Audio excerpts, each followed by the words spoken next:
Tonight is a night of Thanksgiving. And I pray, Eternal Father, you have gifted this community with beautiful, splendorous nature. You've given us community leaders that are open to you and to your gifts. For this, we give you thanksgiving. We especially thank you for the beautiful new park, Lord, and we pray a blessing upon it, that everybody, citizen, visitors, when they enter that park, they experience your glory in the river, experience your glory in the sky, the mountains, and that all will walk away refreshed and in peace. We pray this in the name of Jesus. Amen. Thank you, Mr. Hanson. With that, I'll call the meeting to order and ask that you please rise and join us in the Pledge of Allegiance. I pledge allegiance to the flag of the United States of America and to the republic for which it stands, one nation, under God, indivisible, with liberty and justice for all. Thank you. Rose, could you call the roll, please? Councilmember Boger? Here. Councilmember Wagner? Here. Councilmember Greenlee? Here. Councilmember Lindsay? Here. Councilmember McDaniel? Here. Councilmember Shoemaker? Here. Councilmember Corsi? Here. Thank you. Under amendments to the agenda, I will be adding an executive session in after council member comments this evening. Are there any other amendments to the agenda? Okay, hearing none, the rest of the agenda will stand. Our first real item of business this evening is one of those good news ones. Casey, if you'd join me up front. Chief, if you'd come up. Other officers, come on up. You got any family you'd like to have stand up here with you? Yeah, my sister and niece are going to be fitting to death. Come on up. Yeah, they can all come up if that's all right. You bet. Okay. Casey, if you'd please raise your right hand and repeat after me. I, Casey Handley, I, Casey Hanley, do solemnly swear that I am duly qualified, do solemnly swear I am duly qualified, according to the Constitution of this state, according to the Constitution of this state, to exercise the duties as a Washougal police officer, to exercise the duties as a Washougal police officer, and that I will, to the best of my ability, and that I will, to the best of my ability, discharge the duties thereof, discharge the duties thereof, and preserve, protect, and defend and preserve, protect, and defend the Constitution of this state and of the United States of America. the Constitution of this state and of the United States of America. I further swear that I will enforce the ordinances of the City of Washougal I further swear I will enforce the ordinances of the City of Washougal and the State of Washington, and the State of Washington, that I will be ever mindful of the trust that has been placed in me that I will be ever mindful of the trust that has been placed in me by the citizens and the officials of the City of Washougal, by the officials and citizens of the City of Washougal, and will make every effort to live up to that trust. and will make every effort to live up to that trust. So help me God. So help me God. Congratulations. Thank you.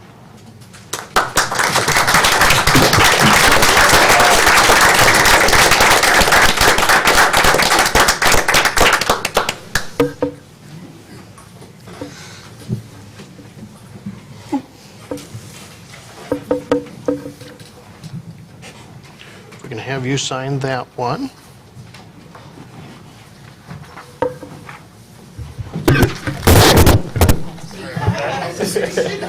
Gotta have some excitement, right?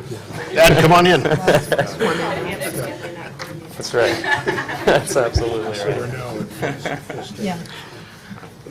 That's your copy. All right, thank you. Welcome on board. Chief, anything you'd like to tell us about this new young officer? Well, we're excited to have Casey back. As some of you know, Casey was a reserve officer for us for a while, and we had him on loan to a neighboring city for a while. And now he's back with us, so we're very excited to have Casey back. He just started his FTO basically, is it today? Last week, okay. Yeah. So, seems like today. Anyway, so he has about another 8 to 10 weeks of his field training, which this will be old hat for Casey. and then he'll be out on his own.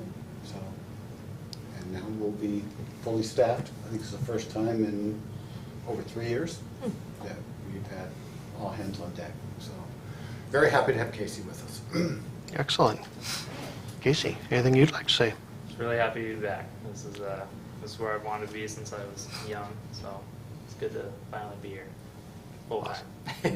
Awesome. You've got a young lady that's got something there she wants to pin on you.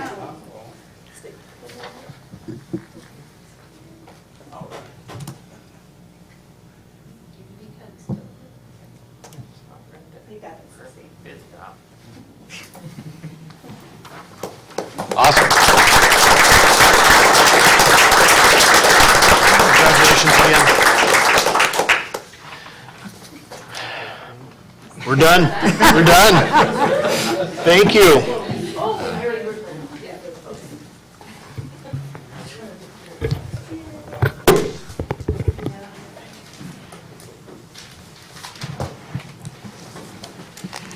Well, that one did feel good. As Chief mentioned, this is the first time in over 3 years that they have no injuries, they have no illnesses, and they are at 100% staffing.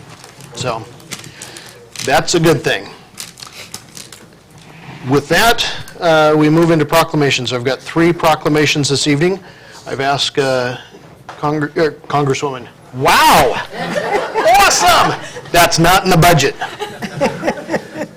Councilwoman McDaniel, if she would read the first one for us. Thank you. Yes, as a survivor, this is actually year 2 for me as a breast cancer survivor. I'm very pleased and proud, thank you, Mayor, to read this proclamation for Breast Cancer Awareness Month, October 2016. Whereas while considerable progress has been made in the fight against breast cancer, it remains the most commonly diagnosed cancer and the second leading cause of death among women in the United States. And whereas each year it is estimated that more than 220,000 women in the United States will be diagnosed with breast cancer and more than 40,000 will die as a result of the disease. And whereas October is Breast Cancer Awareness Month and an annual campaign to increase awareness about the disease, and whereas during this month we reaffirm our commitment to support breast cancer research and to educate all citizens about its risk factors, detection, and treatment. And whereas as we display pink ribbons and wear pink clothing to raise awareness, we also support those courageously fighting breast cancer and honor the lives lost to the disease. And whereas this October, we recognize breast cancer survivors, those battling the disease, their families and friends who are a tireless source of love and encouragement, and applaud the efforts of our medical professionals and researchers working to find a cure for this deadly disease. And whereas Breast Cancer Awareness Month is an opportunity to unite all citizens in our community to prevent breast cancer deaths through increased education and regular screening. I'll let you finish it. Now therefore, I, Sean Gard, Mayor of the City of Washougal, Washington, do hereby proclaim October as Breast Cancer Awareness Month. Well done. Doing that. Our second proclamation is for National Disability Employment Awareness Month. Whereas the American with Disabilities Act and the Individuals with Disabilities Act provide anti-discrimination protection for our nation's 49 million Americans with disabilities and recognizes their right to be integral, contributing, productive, and valued citizens of our country, state, and city. And whereas the City of Washougal actively supports the goals of equality, opportunity, full participation, independent living, and economic self-sufficiency for all people with disabilities. And whereas we all have a role to play in increasing opportunities for meaningful employment for people with disabilities, and by joint resolution, the United States Congress has designated October as National Disabilities Employment Awareness Month.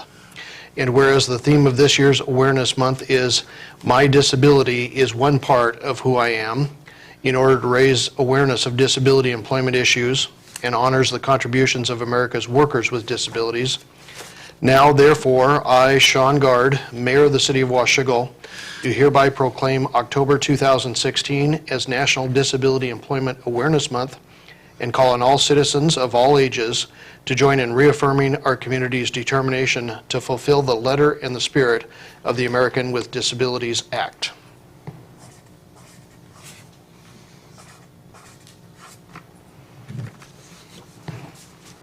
And our third proclamation is for Manufacturing Month. Mayor, I believe there's someone here to receive that proclamation that you just read. I'm sorry. Come on up. I generally ask about that as well. You're welcome. Would you like to say a few words? I would, because this proclamation will go in a slideshow with the other cities in our county who have, and the county itself, who have made proclamations. So my name is Mary Strelo, and I work for Clark County. I manage the services for children and adults with developmental disabilities. And just coming here always makes me realize what a jewel Washougal is. It's the gateway to the gorge. It's got beautiful scenery. It's got Pendleton, although they're not open past 5. It's got a lot of gifts. And you all have been a gift to our county, both through the proclamation that you have and your interest in employing people with developmental disabilities. So as you grow, and grow you are going to, I would hope that you would always consider diversifying your workforce someday through the hiring of someone in supported employment who has a developmental disabilities. And there's a timing thing, so you have to look at your own staffing and the size of your city, and it's like any business really that way. But always think about it, because the projections for Washougal are bright and big. And good luck with all that land use. Thank you very much. Can I say one thing about breast cancer? Just, my daughter is in the middle of a battle with breast cancer right now. I want to make sure that everyone understands it's not just about women. Her genetic mutation came from her father, and when men are involved, there can be increased prostate cancer at a younger age and pancreatic cancer, and so it's really a people's disease, not just a disease about women. So all of you, go to the doctor. Thanks. Thank you, Mary. Thank you for being here this evening as well. A proclamation for Manufacturing Month. Whereas manufacturing is the cornerstone of Washington's economy, accounting for 61% of Washington exports and representing 13% of the gross domestic product. And whereas manufacturing fuels Washington's economic growth, creates jobs, it is estimated that for every one traded sector manufacturing job in Washington, 1.6 additional local sector jobs are generated. And whereas emerging technologies like 3D printing, unmanned aerial vehicles, solar cells, robotics, wave buoys, and wind turbine components provide high-paying jobs for Washingtonians and a vital economic base for Washington. And whereas the manufacturing sector provides 19,750 jobs for Southwest Washingtonians, including careers like welders, mechanics, machinists, pipe fitters, machine operators, engineers, accountants, IT professionals, business development, and management professionals. And whereas college degrees that are in demand in the manufacturing sector include engineering, computer science, business, economics, math, machine manufacturing technology, mechatronics, there's a new word, welding, and whereas Workforce Southwest Washington, in partnership with the Columbia-Willamette Workforce Collaboration, Partners in Careers, Southwest Washington STEM Network, Columbia River Economic Development Council, Clark College, Cowlitz Economic Development Council, Education School District 112, Goodwill of the Olympics and Rainier Regions, Compact Washington, Impact Washington, Greater Vancouver Chamber of Commerce, Lower Columbia College, Kelso Longview Chamber of Commerce, Southwest Washington High Tech Council, Connect, Washington State University Vancouver, WorkSource Kelso, and WorkSource Vancouver strive to assure that Southwest Washington has a well-prepared manufacturing workforce that is ready to make Washington products today and in the future, while providing new and rewarding manufacturing careers in Southwest Washington. Now, therefore, I, Sean Guard, Mayor of the City of Washougal, Washington, do hereby proclaim the month of October 2016 to be Manufacturing Month in Washougal, and encourage all residents to observe this month.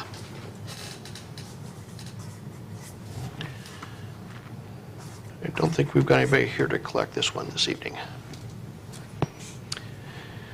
Okay, with that, we go to our first opportunity in the agenda for public comments. Anyone that would like to make comment to council? Okay, seeing none yet, there is a second opportunity. Moving to the consent agenda. Council, this evening, your consent agenda has 8 items on it. Your workshop minutes of September 12, 2016.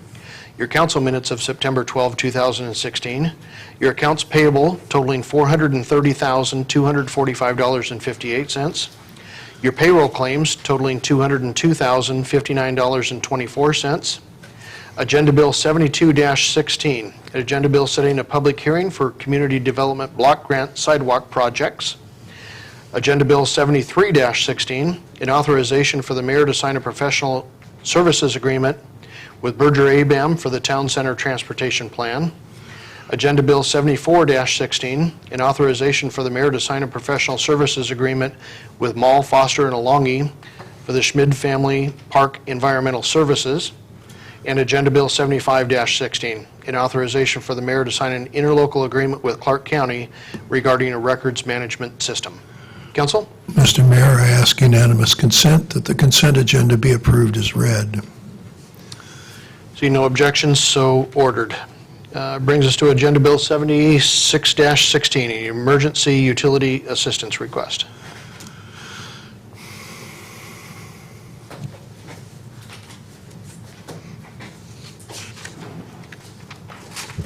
Good evening. Before you tonight, we have some requests that have been approved through the Finance Committee for folks that meet the criteria of the Emergency Assistance Program for the utility payments. The recommended action is to authorize a transfer of funds from the Utility Assistance Program to the customer utility accounts as approved by the Finance Committee. Mr. Mayor, I move we authorize the transfer of funds from the Utility Assistance Program Fund to the customer utility account as approved by the Finance Committee. Second.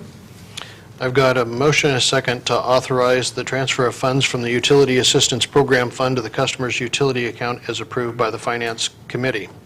Council discussion. All those in favor? Aye. Opposed? No. No. Motion carries. Thank you.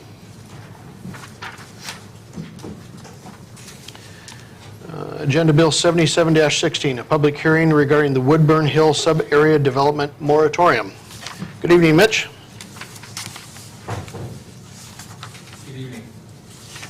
Good evening. As you recall, at our August 22nd City Council meeting, the council adopted a moratorium, emergency moratorium for the Woodburn Hill sub-area. By state statute, you're required to have a hearing, public hearing on that matter within 60 days of adoption of the ordinance, and so that brings us to this evening. A little bit of context of the area that we're dealing with, the Woodburn Hill sub-area. It's approximately 375 acres, and staff's direction from the moratorium discussion is that what we will be looking at doing is lifting the sub-area and then going to the underlying zoning within the designation. If there's some different discussion about that, I would appreciate hearing about that. So in looking at the sub-area and the zonings that are within the sub-area, the majority of it is R115, it's 15,000 square foot lots, then R175, and R110. And there is a small portion that is community commercial, about 3 acres, right along LeBrun there. So that's the zoning. So once we lift the sub-area, that's the zoning designations that we would be dealing with. You recall that that is a comprehensive plan change that we have to do, and so the moratorium will take us into January, and we can make that change in January at that time. So the sub-area, again, context was adopted in 1997. You, as a council, had several concerns within the sub-area, including uses, density, traffic, and parking. The Community Development Committee, brought forward that moratorium, and then, as I mentioned, on August 22nd, you adopted Emergency Ordinance 1805, which placed the moratorium in place. The moratorium itself does allow development to take place that is consistent with the underlying zoning, as long as they come forward to you with a development agreement. So it doesn't preclude development from occurring as long as it is consistent with the underlying zoning. So, as I mentioned, the only recommended action that you do have in front of you is to hold a hearing to take public testimony on the Woodburn Hills Sub-Area Development Moratorium. Thank you, Mitch. With that, I will open the public hearing and ask any members of the public that would like to speak to Agenda Bill 77-16, the Woodburn Hills Sub-Area Development Moratorium, please step forward to the microphone and give us your testimony. Second call for any members of the public that would like to speak to the Woodburn Hills Sub-Area Development Moratorium. And this is a third and final call for any members of the public that would like to speak to the Woodburn Hill Sub-Area Development Moratorium, Ordinance 1805. With that, I will close the public hearing. Brent? Have you gotten any interest from property owners in the area about developing their property? No. I got a call, and they were wondering what our attitude about it was, and from Jamie Housley. I don't know who he represents, but he's an attorney. You might want to touch base with him. Mr. Housley, I've been dealing with, is not in the sub-area. He is in the newly annexed area. Oh, okay. They're looking at the DeBoover property. I have a meeting with them on He this was Thursday. specifically asking about the moratorium, maybe. He was probably meaning that moratorium that we have in Okay. place for the... Okay, okay. Dave? You go ahead, you go ahead. Okay. Mitch, refresh my memory here. Anybody that brings in a development proposal that meets the standards that we're going to put in January can get it approved now, right? Correct. They bring forward a development agreement to this council. As long as it was consistent with the underlying zoning, which I showed up there, then we can move it forward. Okay, thank you. Michelle? Yeah, and Mitch, that upper right-hand corner, that's our 7,500 feet. Why is that particular area different from the main body of it, which is R115? That zoning was established probably in the mid-'90s, and if you look at those zoning lines out there, I have no idea why they follow the lines that they do. I mean, R110 zoning designation, I can't make rhyme or reason why those Is that are on, that way. that's on a very steep slope area as well, is that? There's slopes, yeah, the whole hillside is, yeah. So when might we take a look at making that would be a zoning change? Is that encompassed in any of this decision, or could we look at that in a future? It wasn't, this is part of my question earlier, is that as far as my path forward, what I was looking at doing was just lifting the sub-area, basically repealing the sub-area. Right. And then we would go to the underlying zoning. If we Okay. want to look at a zone change as part of that, then I would need to know that as well, and I would move that forward through this process. Because in general, I don't think the zoning's bad, except for maybe that one portion, except that what I've seen up there is when it is R1-15, I guess we're allowing the PUDs is what's allowing those lots to be as low as 4,500. Well, no, square what allowed everything up there now to be the size that they are was the sub-area. The sub-area was Okay, done based okay. on density, that lot sizes had nothing to do with So it. we would not expect to be seeing 4,500, 5,500 square foot lots in R1-15 Right, then? zoning would preclude After that we from lifted this. occurring. Okay. Correct. So I am on board with this, but I would like to take a look at that upper right portion and perhaps align it with the majority of the area, especially since it is on a sloped area And that's where a majority of these traffic things seem to happen, are on these steeper, narrower roads up there. Okay. Paul? I would encourage Mitch, and in your spare time, that's a joke, take a look at whether 7.5 really does make sense up there.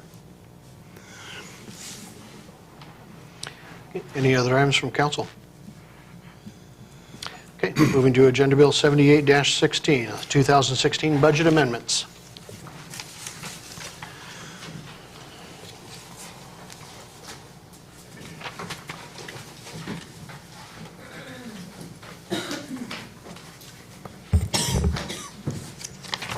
Good evening again. Unplug this.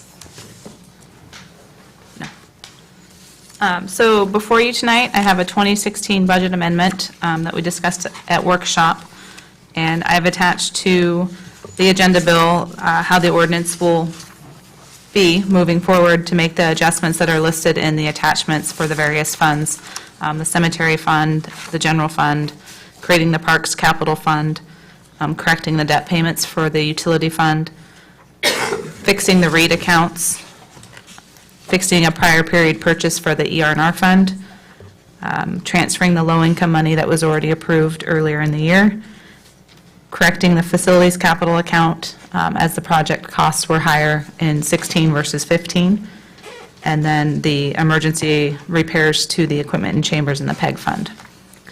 So the recommended action is to read the ordinance by title only, amending the 2016 budget, pass, post, and publish the ordinance in the usual manner. Mr. Mayor, I ask unanimous consent that we read the ordinance by title only. Hearing no objection, so ordered.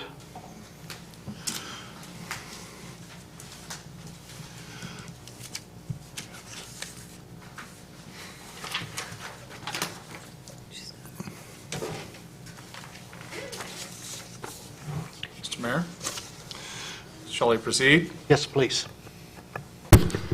An ordinance amending ordinance number 1784, adopting the annual budget of the City of Washougal for the fiscal year ending December 31st, 2016. Mr. Mayor, I move that we pass, post, and publish the ordinance in the usual manner. Second? I've got a motion and a second to pass, post, and publish the ordinance in the usual manner. Any council discussion? All those in favor? Aye. Opposed? Motion carries. Thank you. New business item D goes away. I believe we covered everything in workshop that we needed to.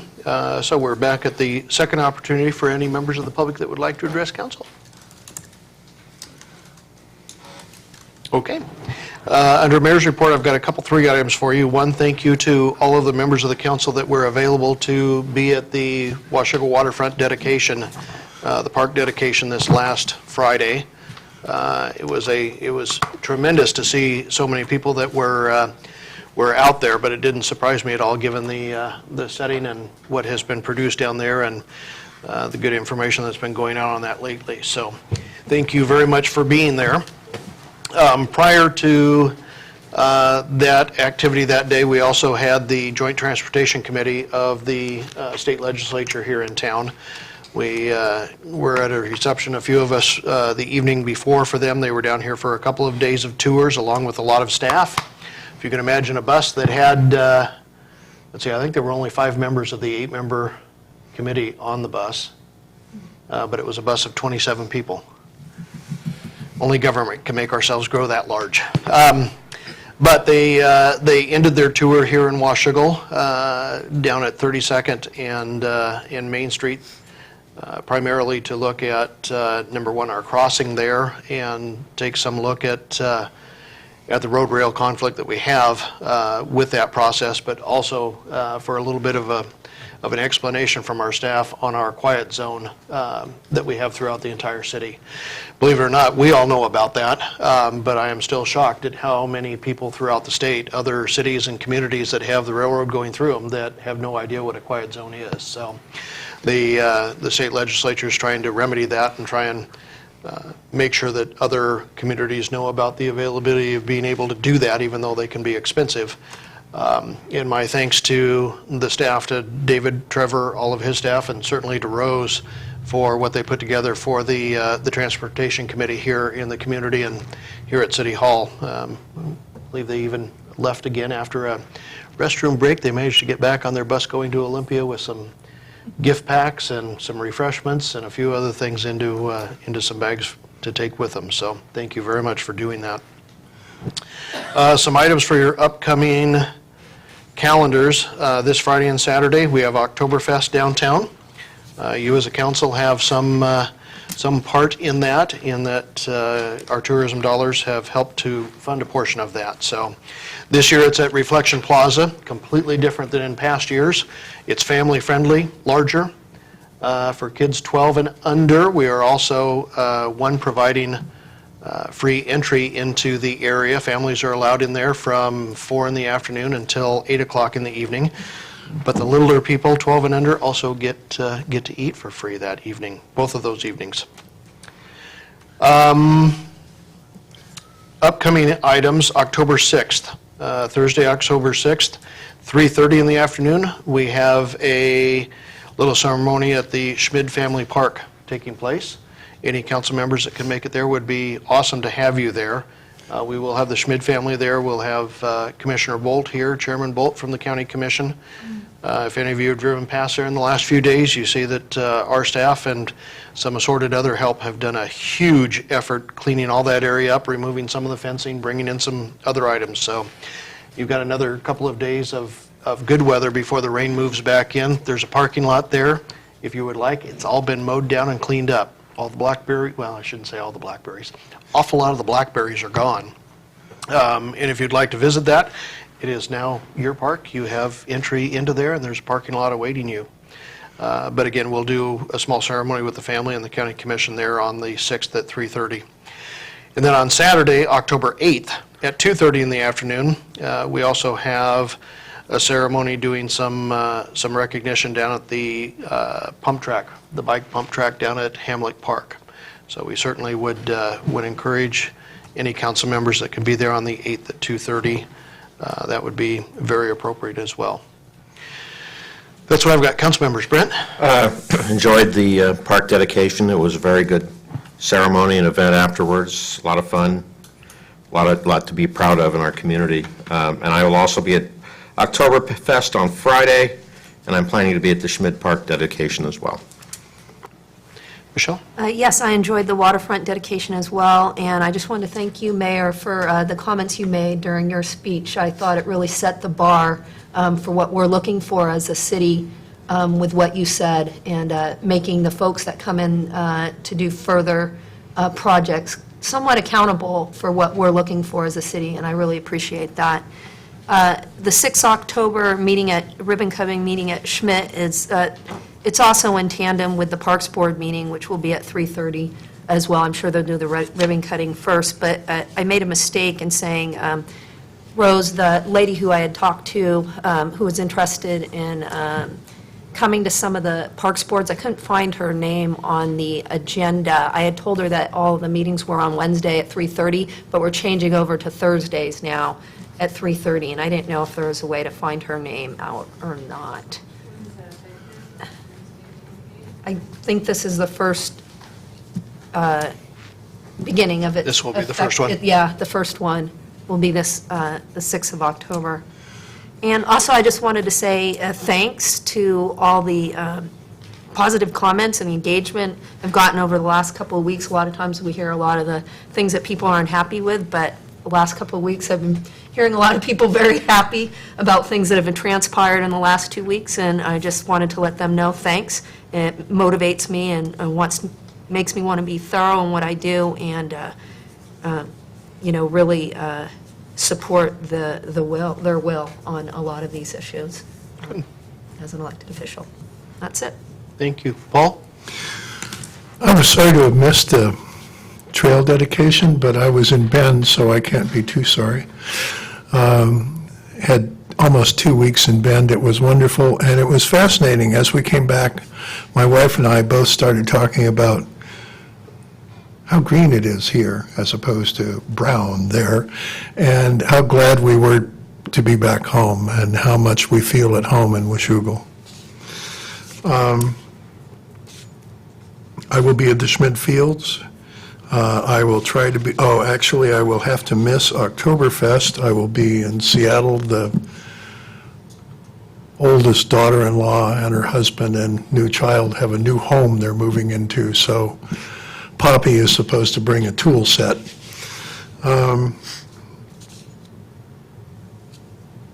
I will be at the bike pump track. On Friday, the 7th, at ESD 112, there will be a showing of a movie called Catching Kids Before They Fall. This is largely a documentary of one of the really tough schools in Walla Walla and how they have turned around their graduation rates. Part of it is, rather than dealing with kids who are certainly traumatized with detention and expulsion and other forms of discipline, that they have actually spent some time working with, through the emotional content, to help these kids be successful. It's a nationally known thing. This movie has kind of spread across the country, and my understanding is that the principal of the Walla Walla high school at which this happened will be there to talk about the whole program. This is at ESD 112. If you want to go, I'll let you look that up on Google. It's actually an event that's sponsored by Prevent, which is a drug prevention coalition Clark County wide, in fact ESD 112 wide, whereas Unite, our coalition, is Washougal School District. They received a Drug-Free Communities grant, which this is the last year of it. They've had that grant for 10 years now. But this will be quite an event, and anybody who's interested in that kind of thing, this will be kind of interesting. RTC meeting on the 4th. I don't have an agenda yet. I'm not aware of anything controversial coming up.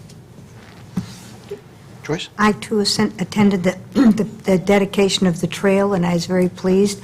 Sunday, I walked the trail, and I was just amazed at all the little kids. I mean, these are like 2- and 4-year-old whipping around on tricycles. So it was really, I didn't know there were that many little kids in the area. So that was wonderful. And I'll be at the Oktoberfest, and I'll be at the Schmidt dedication. That's very exciting, too. Jennifer?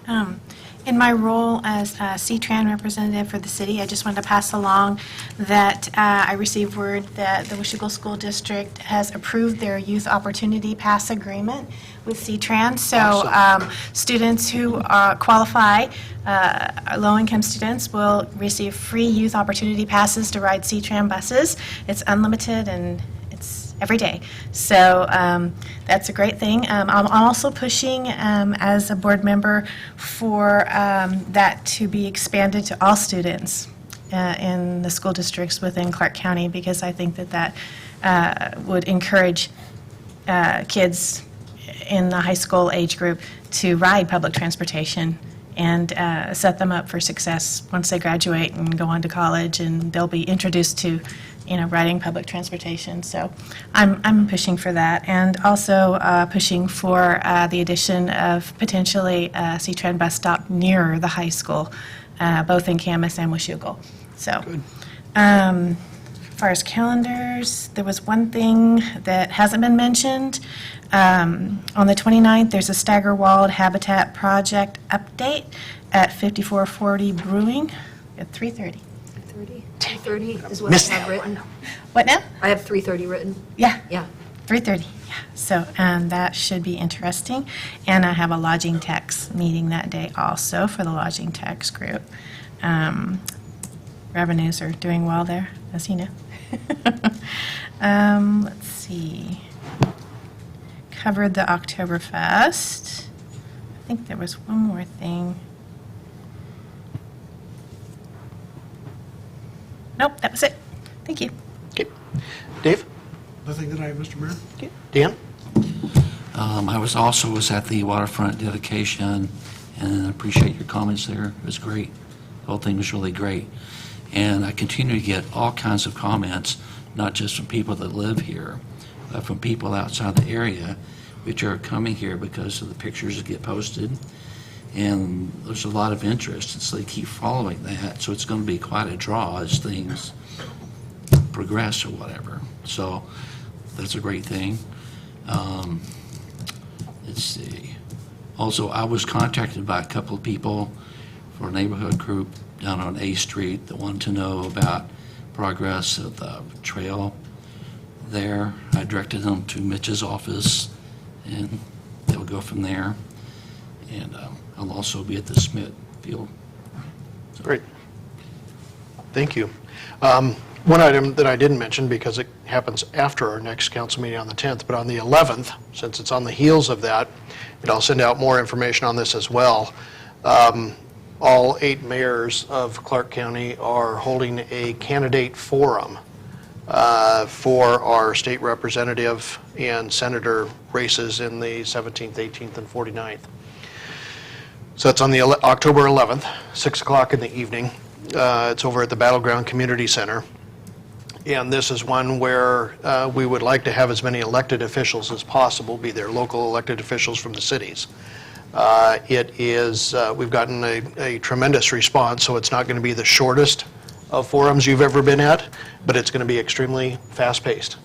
We are talking to them only about and asking them about issues, state issues, that are important to our local cities and where they stand or would stand going into the 2017 legislative session on those items. So they may be 1-minute questions that have 30 seconds to be able to answer, and we will have a horn there. So things that go a little long or that vary off topic aren't going to be probably treated too kindly. But the 11th at 6 o'clock, again, as many of you that can be there would be helpful. We certainly want to make sure that at least our own local state representatives know that we're here to partner with them as basically the most community-minded portion of our elected presence, and we need their help in order to continue making the state as good as it can be. So that, again, I'll send out more information on that so that you've got it.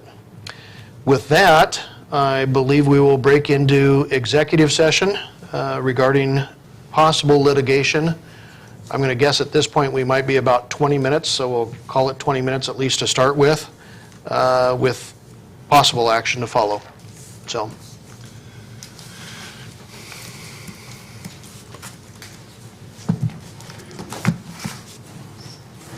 Mayor, is that at the high school, that meeting?